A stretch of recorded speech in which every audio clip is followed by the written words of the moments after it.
اول پاکستان دی او پاکستان باندې بټول تحریک انصاف داغي هر سرتن من باغی باندې ان شاء الله قربان او پاغي عزت باندې یو قسمه آج به مونږ نه راوړو دا زموږ د لیډرم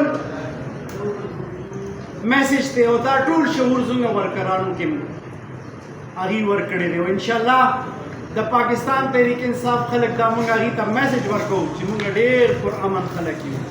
خو مسله دا ده چې مونږ غواړو چې زموږ لیډر رها شي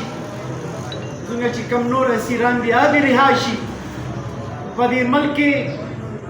آئین او د قانون بالادستي دي شي بس مونږ دا غواړو چې د دې ملک انصافي آئیني قانوني دا ملک په مخکې رواني ترقیات باندې به رواني دوی دا ملک سره ولې ظلم کړی دی چې اپریل 2022 کې چې کوم دی رژیم چینج وکړو څه یې وکړو دوی ته خو ښکاره پته ده چې د دې ملک دشمنان څوک دي او د دې ملک خیرخوا څوک دا اوس یو ماشوم ته پته ده دا په عمران خان الله پاک هغې په بدولت ټول شعور پیدا دی مونږ کې ټول خبر دي چې دې ملک کې څه روان دي څه دپاره روان دي او چا دپاره روان دي نو زما ملګرو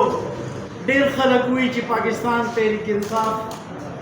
ورکران لیډران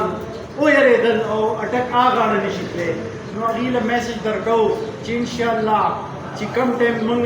لیډر عمران خان له ډیاله نه کال راکړو نو انشاءالله پهله هم تلي وو بیا به هم ځو بیا به هم پاکستان تحریک انصاف زنده‌باد عمران خان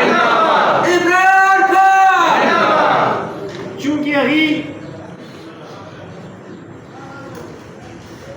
هم نن سبا چې کوم زموږ 47 ګورنمنټ والا دي